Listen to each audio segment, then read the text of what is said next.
Ժողովրդյան, որոշել ենք այս ֆորմատով խոսել, մի փոքր շեղվել ընտրապայքարից եւ շեղվել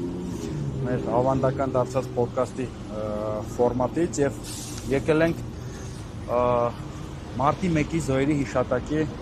հուշարձան, որը բոլորովին վերջերս է տեղադրվել եւ կենտրոնում ուզում ենք դնել քաղաքացու գաղափարը, ուզում ենք խոսել քաղաքացու մասին, որովհետեւ ի վերջո այն ամեն ինչի մասին մենք խոսում ենք քաղաքացու մասին է։ Քաղաքացին է կենտրոնում։ Ինչ ա եղել։ Բարձր ասում։ Բարձր։ Տարբեր թեմաներ են քննարկում։ Թուրքեր, Ադրբեջան, Ռուսաստան, հայ-ռուսական հարաբերություններ, ատոմական, բայց ի վերջո ամեն ինչ մարդու մասին է, քաղաքացու մասին է։ Եվ հիմա մարտի 1-ի հուշարձանը մենք դիտարկում ենք որպես քաղաքացու խորհրդանիշ նաև եւ ուզում ենք խոսել քաղաքացու մասին։ Ինչ կասեք, պարոն Մարուկյան։ Իրականում գաղափարը առաջացել է մեր քննարկումների ժամանակ, որ մենք խորհրդանշական վայրեր ենք գնում եւ այնպիսի թեմաներ ենք բարձրացնում, որոնք որ այս սպառողական նաև մի կողմից Ադրբեջանն է քննարկում, մյուս կողմից էլ սպառողական ինչ որ խոստումներ ամբողջ քարոզարշավի ընթացքում, երբ որ ամեն մի քաղաքական միավոր փորձում է բոլոր հարցերի լուծումները տալ, որը դե բնականաբար անհնարին է։ Բայց ելի հայրենակիցներ մենք այսօր այստեղ ենք եւ որոշել ենք խոսենք այն մասին, որ մարտի 1-ը եղել է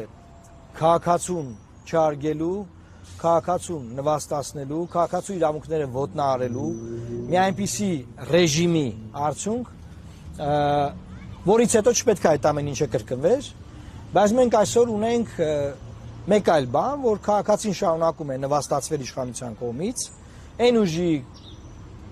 կողմից, որը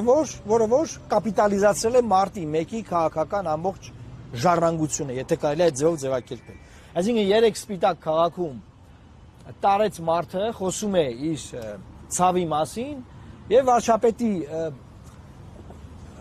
անվտանգությունը մարդու բերանը փակում են, տանում են, նույն բանը տեսել ենք եկեղեցում ա եղել,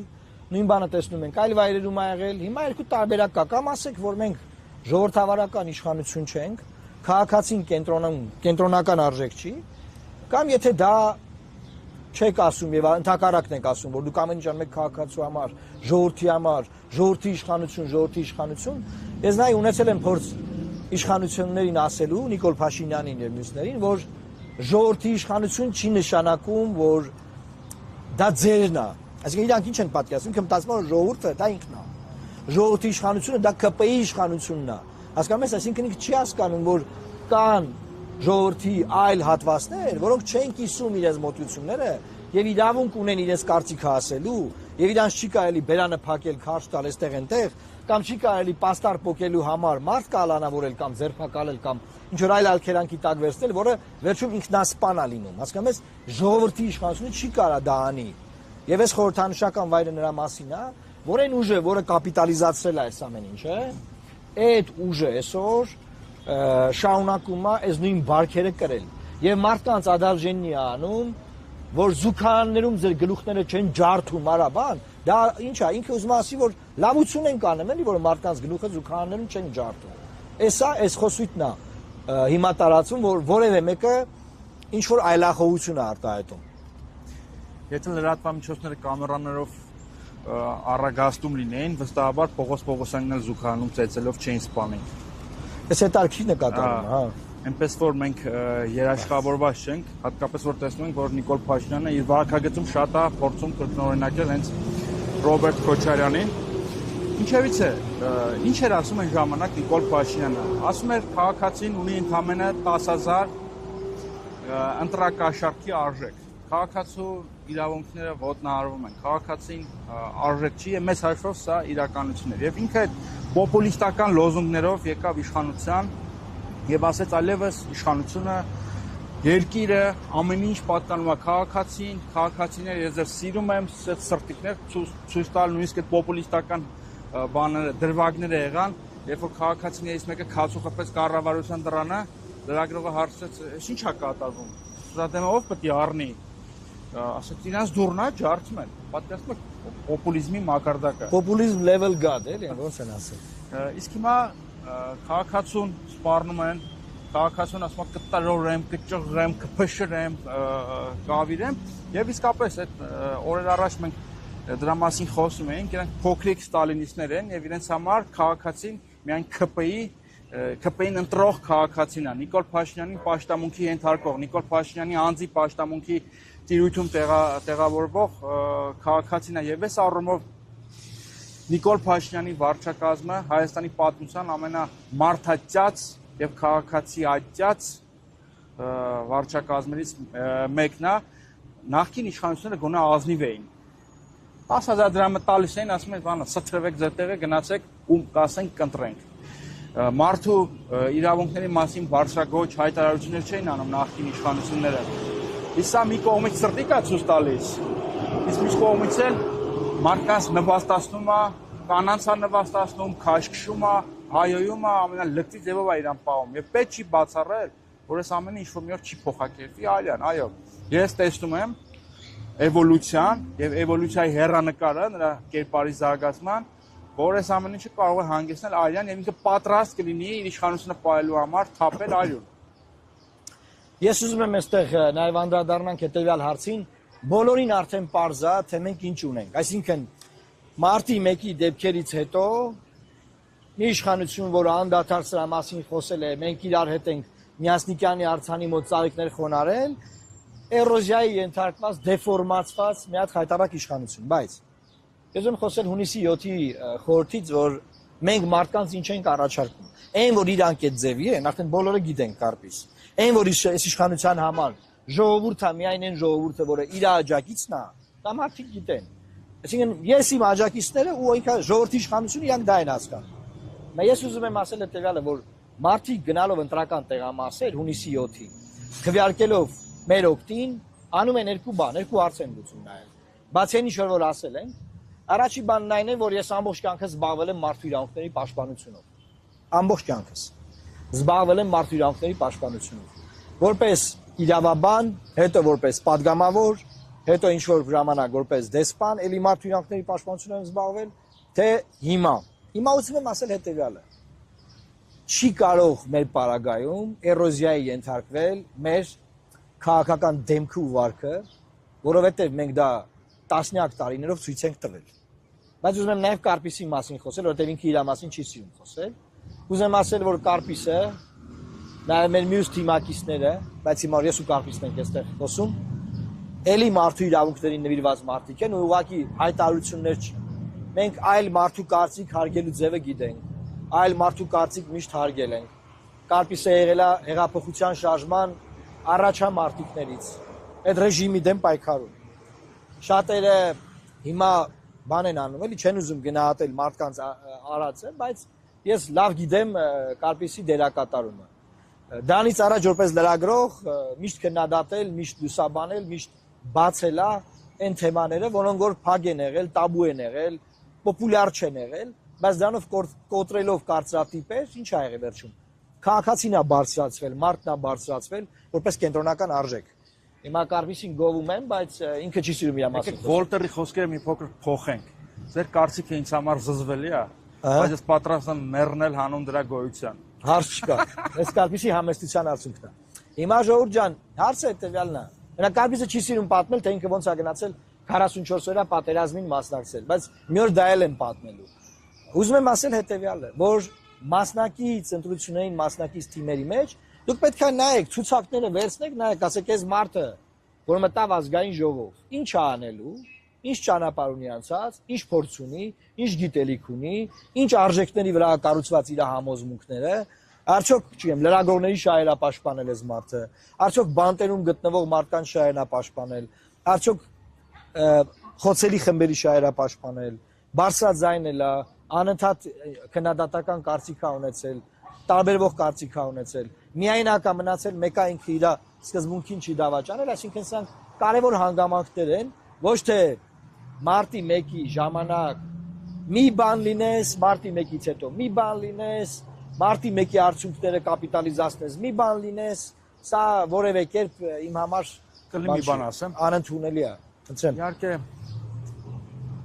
Նիկոլ Փաշինյանը մարտի 1-ը եւ ընդհանրապես այդ այրյունը ամենաշատ շահարկած եւ պղծած գործիչն է, ցավոք սրտի, որ ինքը արժե զրկեց եւ հեղինակազրկեց այդ կարևոր խորհուրդը, որտեղ դա միայն արյան մասին չէր, այլ նաեւ այդ իրադարձությունները 2008 թվականին որ Պրագայի գարունի պես մի բան դարձան մեր համար։ Դրա արդյունքում ձևավորվեց ինչ-որ որակյալ ինտելեկտուալների սերունդ, խաղ հասարակություն, որոնք սկսեցին պայքարել տարատեսակ թեմաներով, բնապահպանական, մարդու իրավունքների եւ այլն։ Դա շատ կարեւոր խորհուրդ էր, որ այս իշխանությունը Ես համաձայն եմ դրի։ Պղծեց, բայց մի բան եմ ուզում ասել։ Ժողովրդավարությունը, մարդու իրավունքները միայն ժողովրդին կեղծավորություն անելով չի, զզվելի այդ լպրծուն սրտիկները ցույց տալով չի։ Ես կարծում եմ ժողովրդավարության եւ մարդու իրավունքների դրսեւորման ամենակարևոր ձևերից մեկը որն է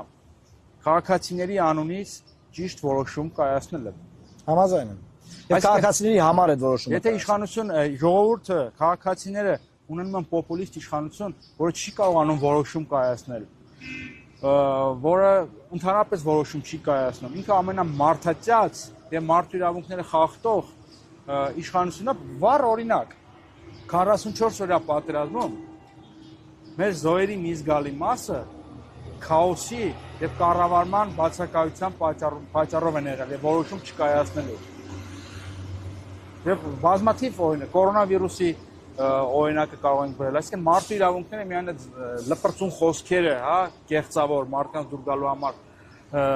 ասելով չի, նաև կառավարման որակի մեջ է, որտեղ ժողովրդավարություն չի նշանակում քաոս, ժողովրդավարություն նշանակում է կարգ ու կանոն եւ խիստ կառավարում։ Համաձայն եմ, բայց նաև ուզում եմ վերջին խորհուրդը ասեմ ու ամփոփենք,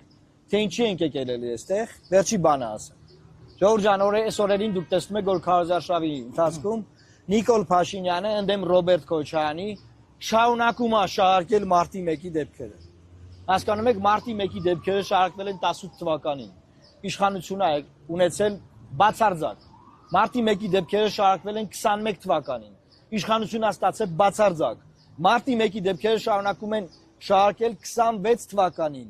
31 թվական։ Հա, հիմա ժողովուրդ ջան, 36 թվական։ Չէ, լավ, խնդրեմը ի՞նչն է, լավ, այսինքն այս անգամ էլ է ժողովուրդը խաբվելու, որ իբր ինքը պայքարում է Ռոբերտ Քոչարյանի դեմ, հա, ու Ռոբերտ Քոչարյանն էլ իր դեմ է պայքարում, ու էլի նույն արդյունքներն ունենանք այն ինչ որ 21 թվականին։ Հասկանում ես, այսինքն քանի անգամ կարելի է մարդկանց վրա նույն ապրանքը վաճառել, խաբել ու հետո գալ ասել դե ասենք սենց եղավ։ Ուզում եմ բոլորին իրազեկել, որ 19 թվականին, երբ որ Ռոբերտ Քոչարյանը կալանավորվել էր, Սահմանադրական դատարանում գործ պետք է քննվեր, իրենք հանրակրվեին ուզում անել, կովիդը սկսվեց։ Հանրակրվեն չկարողացան անել։ Խորհրդարանով սահմանադրությունը փոխեցին խախտումներով։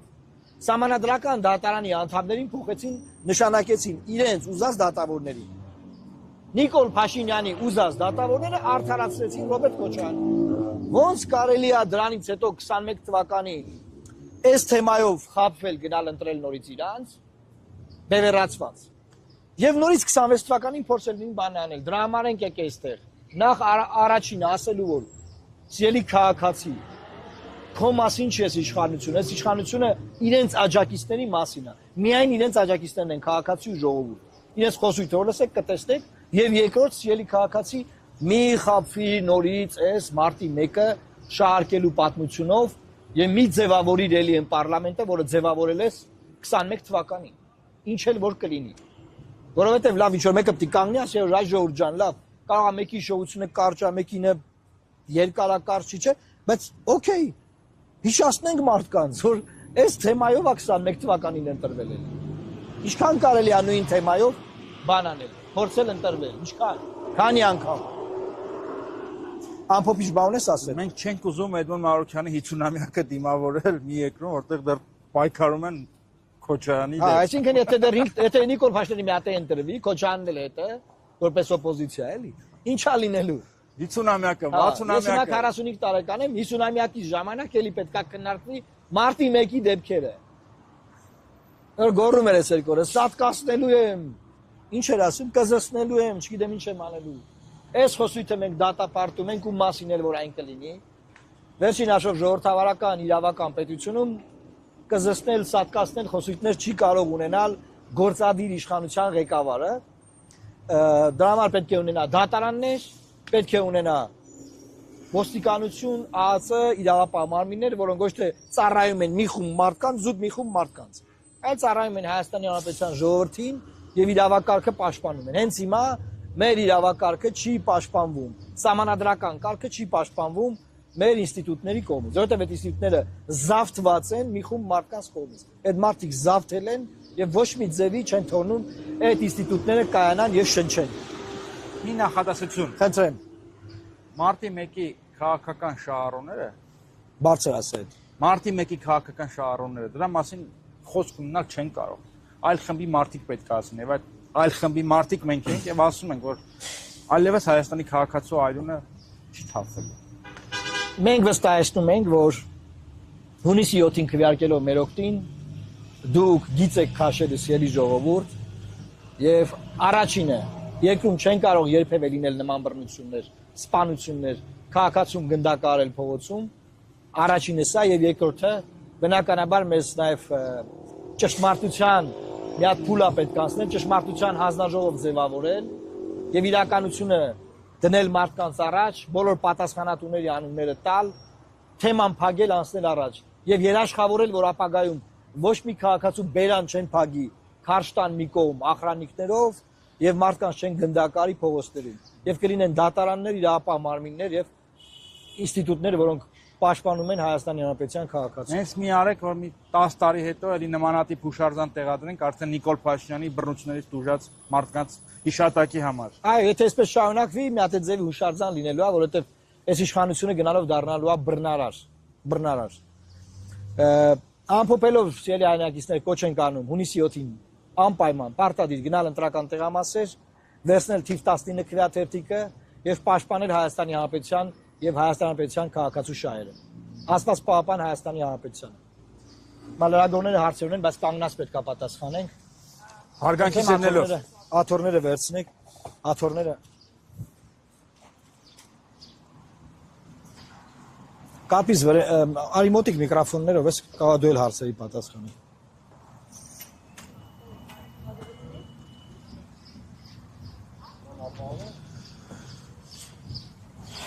Եղանակը մեր կողմից էր, ես կարծում եմ, սիրելի հայրենակիցներ, եւ բայց եթե կար արևը ընկներ մեր վրա, վառվեին, չէ, կար։ Մենք արդեն մեզնով լույս